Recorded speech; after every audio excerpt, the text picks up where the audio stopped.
March 8th, 1977. 2:11 a.m. Harlem was quiet in the way a loaded room is quiet, and a payphone behind the Red Rooster Lounge rang twice like it already knew the answer.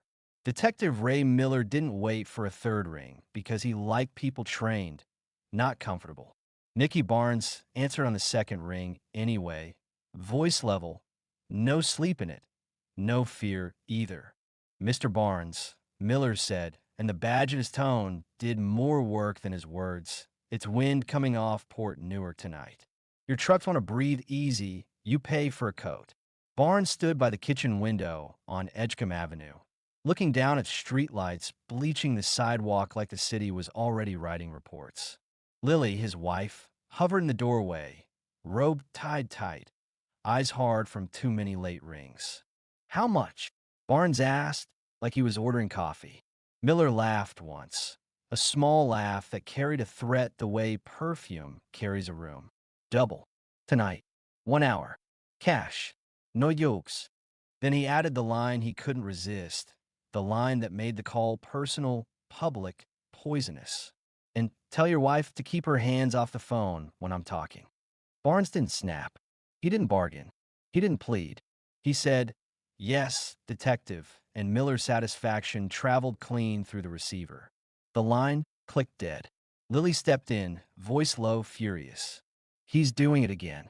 Barnes opened a drawer and took out a small notebook with a worn spine, the kind a careful man uses when he plans to remember what other men want to forget. He wrote, March 8 to 2:11 a.m. Double. 129/5th wife. Lily stared at the ink like it was an insult. "You're writing down?" Barnes capped the pen softly. "I'm keeping receipts," he said. She moved closer, the anger shaking in her hands. "Nicky, he knocked the phone out of my hand last week. In front of everybody. I heard people laugh after. Not loud, just inside." Barnes looked at her, and his calm was deliberate, protective. "You're not coming tonight," he said. "He doesn't get to choose what he sees." Lily opened her mouth to argue, but Barnes was already pulling on a plain coat, the kind that didn't announce anything.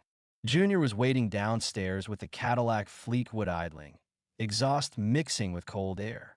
At 2:49 a.m., they rolled toward 129th and 5th, the same corner, the same streetlight, the same ritual Miller loved because rituals made him feel like a priest.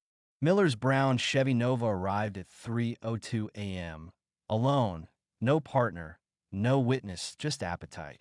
He got out slow, taking his time like time belonged to him. "Barnes," he said, and the way he said it made the street feel smaller. Barnes handed him a thick envelope. Miller squeezed it, waited. "This is what I like," Miller said. "No noise." Barnes nodded. "No noise." Miller opened it right under the light, counted fast, then frowned when he saw a folded slip tucked inside. "What's this?" Barnes held out a pen. "Receipt," he said. "My accountant gets nervous." Miller snorted, signed without reading, and flicked the pen back like he'd just blessed a marriage. Barnes took the pen, watched Miller tuck the slip into his pocket, and felt the timer click one notch closer to 0. Miller leaned in, whiskey breath, smiling. "Tell Lily I like her phone," he said. "Next time I keep it." Barnes didn't flinch. "Have a good night, detective," he said. Miller drove off laughing, believing he'd just proved something to the whole neighborhood. Junior watched the taillights disappear and muttered, "Boss, we just paid double." Barnes stared at the streetlight, insects circling it like they were addicted. "No," he said. "We just taught him to lean." Harlem in '77 wasn't a movie set.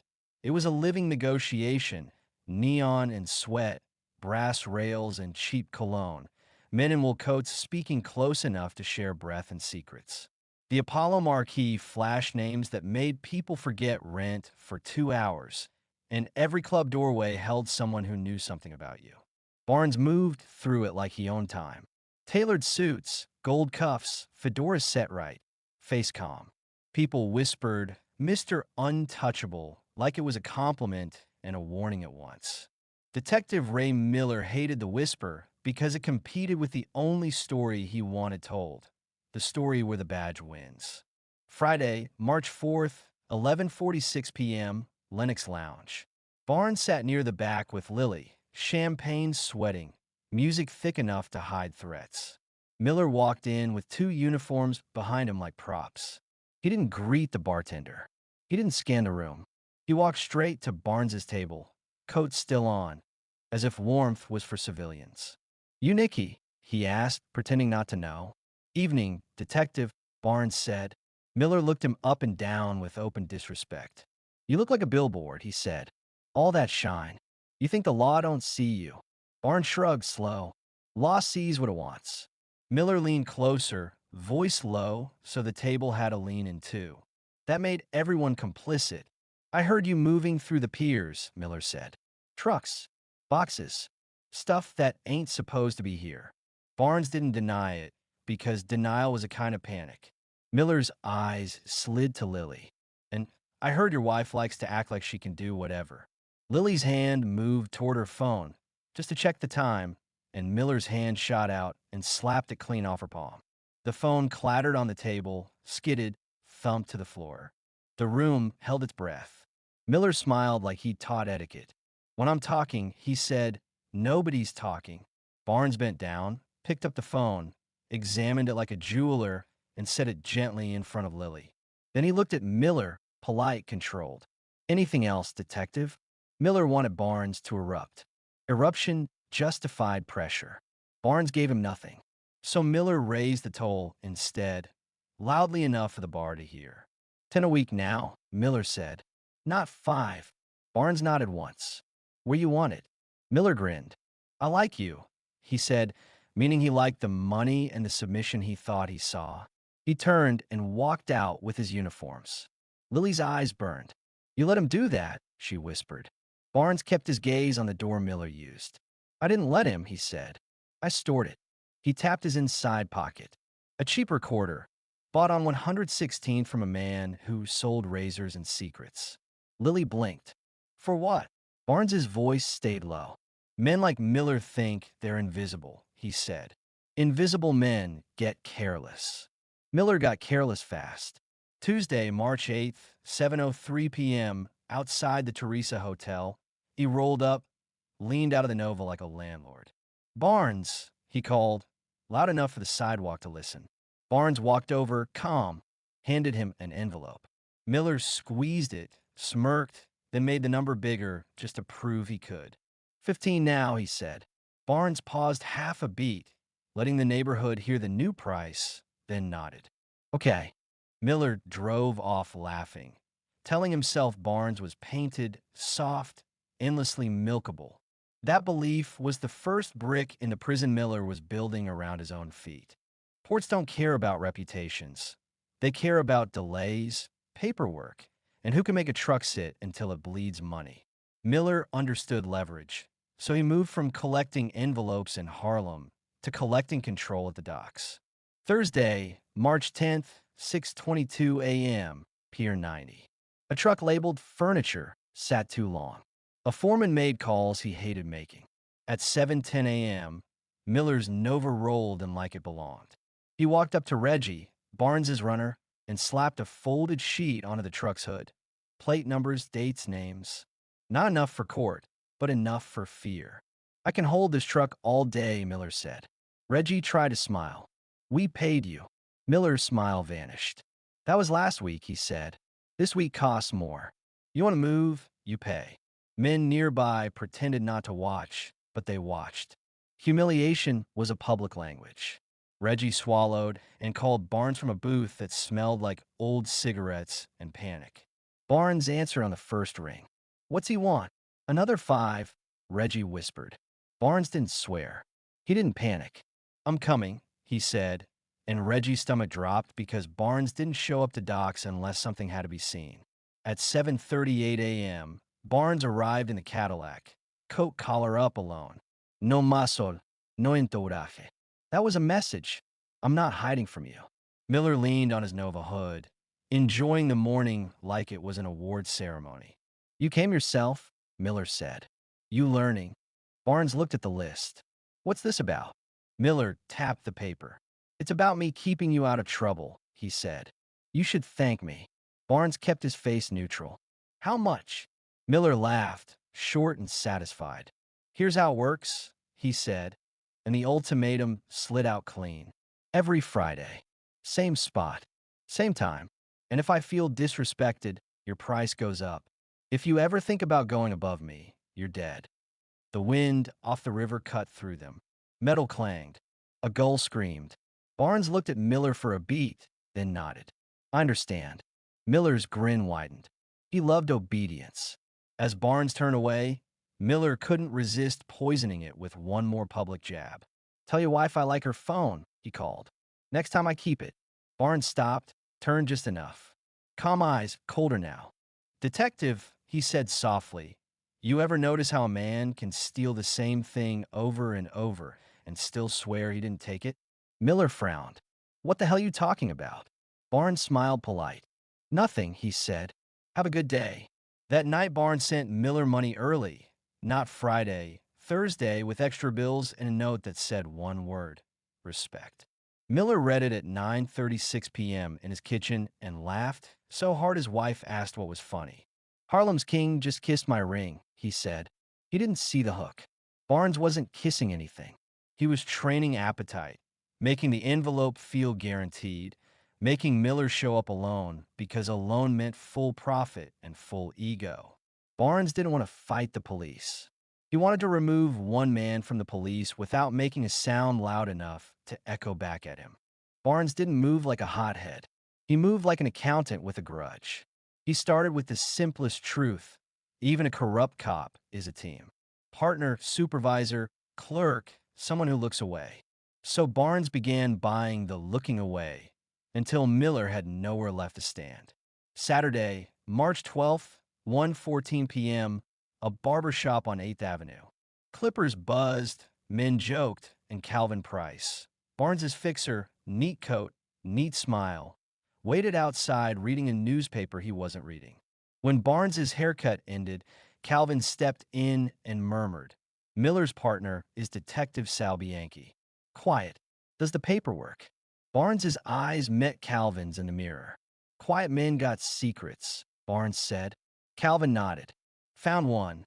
Sunday, March 14th, 6:39 p.m., a small Italian restaurant on 107th. Bianchi sat alone with coffee like it was medicine, tired hands, tired eyes. Barnes walked in alone and sat across from him without asking. Bianchi stiffened. You shouldn't be here, he said. Probably, Barnes replied. What do you want? Barnes slid a photocopy across the table. A loan agreement, a signature and number in a margin, $18, $600. Bianchi's face drained. Where'd you get that? Barnes didn't gloat. You bought a house in Queens, he said. You didn't have the down payment. You borrowed from someone who charges interest like he hates you. Bianchi swallowed hard. You threatening me? Barnes shook his head. I'm offering you a rope, he said, and slid a bank check across. Clean, explainable. Paid off. Sleep.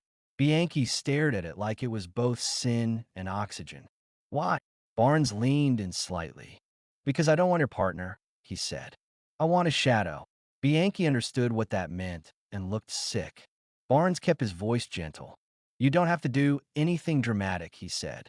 Just stop being his shield. Bianchi took the check with trembling fingers. Barnes stood. We ain't friends, he said, but we could be useful. After that, the work became quiet and relentless.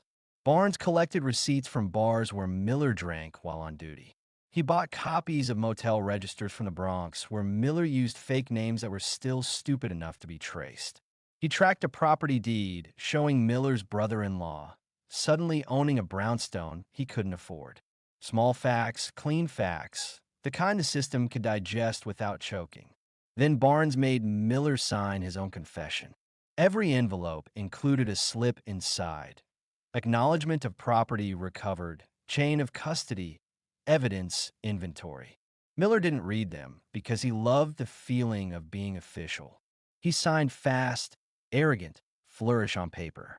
Barnes kept every copy. April 7th, 3:27 p.m., a parking garage near Center Street. A man Barnes never met face to face slid a manila envelope into Calvin's trunk. Internal memos, old complaints, half-buried whispers that Miller had been suspected before. One phrase glowed. Pattern suggests isolation risk. Barnes smiled at 11:58 p.m., reading it at his kitchen table while Lily pretended to watch television. They already suspect him, Barnes said. Lily's voice was tight. Then why do I feel like we're the ones in danger? Barnes didn't lie. Because we are, he said. But danger isn't always a gun. Sometimes it's attention.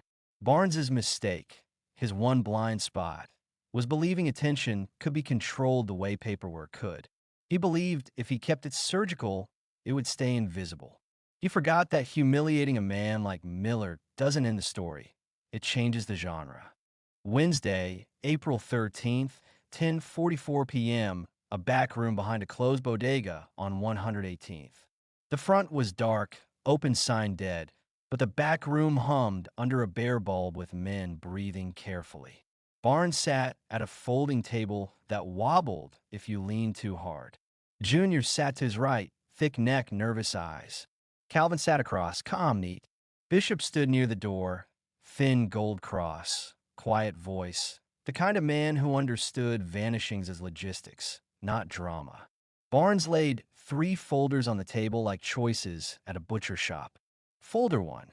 Photos of Miller in places he shouldn't be, exchanging favors with men who weren't cops. Folder 2. IOUs with Miller's signature, dates, amounts, desperation disguised as swagger. Folder 3. A typed letter to internal affairs at one police plaza, listing everything like a report, not a revenge fantasy. We don't touch him, Barnes said. Junior swallowed. Boss, he's a cop. He'll come back hard. Barnes looked at him, disappointed in the simplicity. If we scare him, he brings friends, Barnes said. Fear makes noise. Bishop nodded slightly. This is quiet, he said, tapping the paperwork. Calvin leaned in. We still need a trigger, he said. A moment they can't ignore. Barnes tapped the table once, twice. Friday, he said. He collects a loan now, Bishop noted, because he thinks he's king. Barnes's smile was thin. Then he can fall alone, he said. Junior shifted. So what happens Friday? Barnes spoke like he was reading a schedule.